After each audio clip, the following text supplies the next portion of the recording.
नमस्कार दोस्तों, राजस्थान के चुरू जिले में स्थित हनुमान जी का एक बहुत ही प्रसिद्ध मंदिर है जिसे सालासर बालाजी मंदिर के नाम से जाना जाता है।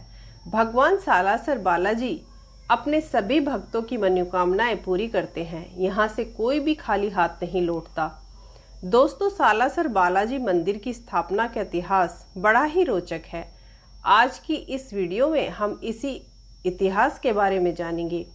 दोस्तों, वीडियो में आगे बढ़ने से पहले आप सभी से एक निवेदन है कि अगर आपने अभी तक हमारे चैनल को सब्सक्राइब नहीं किया तो सब्सक्राइब अवश्य कर लें और बेल आइकन पर क्लिक करके हमारा मनोबल बढ़ाएं। दोस्तों, आज से लगभग 350 साल पहले सीकर के रोल्याण गांव के निवासी पंडित लक्ष्मी राम जी के सबसे छोटे बेटे मोहन की है। मोहन बचपन से ही काफ़ी धार्मिक प्रवृत्ति के व्यक्ति थे। वे हनुमान के बहुत ही बड़े भक्त थे। मोहनदास जी की बहन कानीबाई का विवाह सालासर में हुआ था।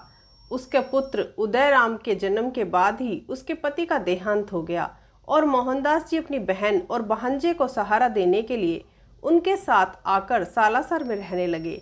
धीरे धीरे समय व्यतीत होने लगा और उनका भांजा बड़ा हो गया, उसका भी विवाह हो गया। एक दिन पंडित उदयराम और पंडित मोहनदास खेतों में हल जोत रहे थे। मोहनदास की पकड़ कुल्हाड़ी से अपने आप ही छूट रही थी और कुल्हाड़ी उनके हाथ से बार बार गिर रही थी। उन्होंने इसके बारे में उदयराम को बताया। पंडित मोहनदास उनको आध्यात्मिकता से जोड़कर देख रहे थे। उनको लग रहा था कि उनके प्रभु हनुमान जी की लीला है। उदयराम ने यह बात अपनी माता कानीबाई को बताई। कानीबाई को अपने भाई की चिंता होने लगी। वह नहीं चाहती थी कि वह आध्यात्मिकता के रास्ते पर जाकर दुनिया से अलग हो जाए। उन्होंने उनकी शादी के लिए कन्याओं का चयन करना शुरू किया। जब कानीबाई कन्या के घर शगुन लेकर जा रही थी, तभी पंडित मोहनदास जी ने एक भविष्यवाणी की और कहा कि जिस कन्या के घर शगुन जा रहा है उसकी मृत्यु हो जाएगी। उनका कहा हुआ यह वाक्य एकदम सत्य हुआ। उसके बाद पंडित मोहनदास जी के सभी लोग एक साधु के रूप में देखने लगे।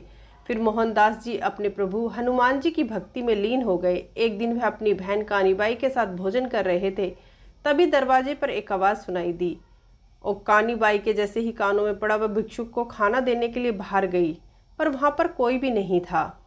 यह बात कानीबाई ने आकर अपने भाई को बताई।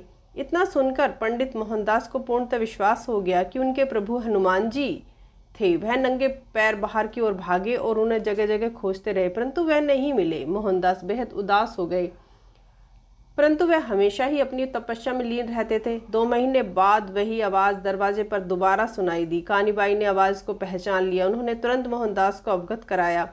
मोहनदास बाहर निकले तो उन्होंने देखा हनुमान जी एक भिक्षु के भेष में वहाँ पर वापस लौट रहे थे।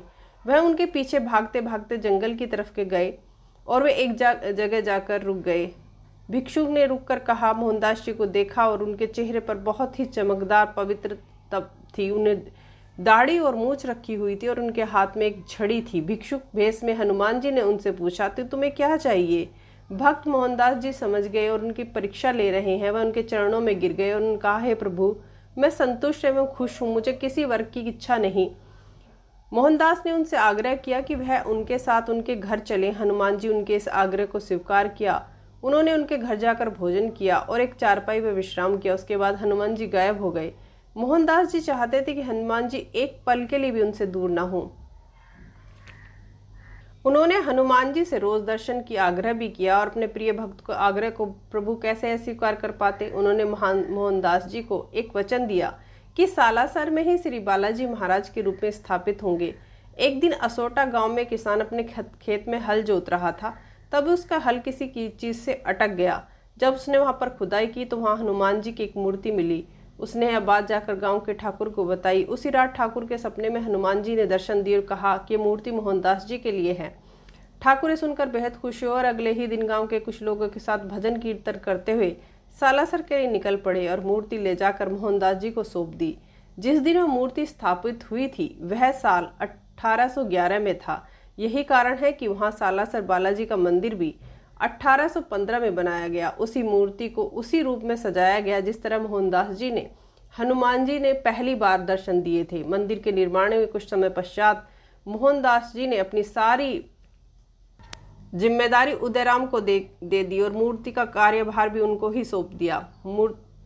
उसी साल 1811 में उन्होंने एक अमर ज्योत जलाई जो आज भी अनंत रूप से जल रही है। तो दोस्तों यही थी सालासर मंदिर की कथा। आशा करते हैं आपको एक वीडियो पसंद आई होगी। अगर आपको वीडियो अच्छी लगी हो तो इसे लाइक करें और हमारे चैनल को सब्सक्राइब करें। जय बजरंगबली।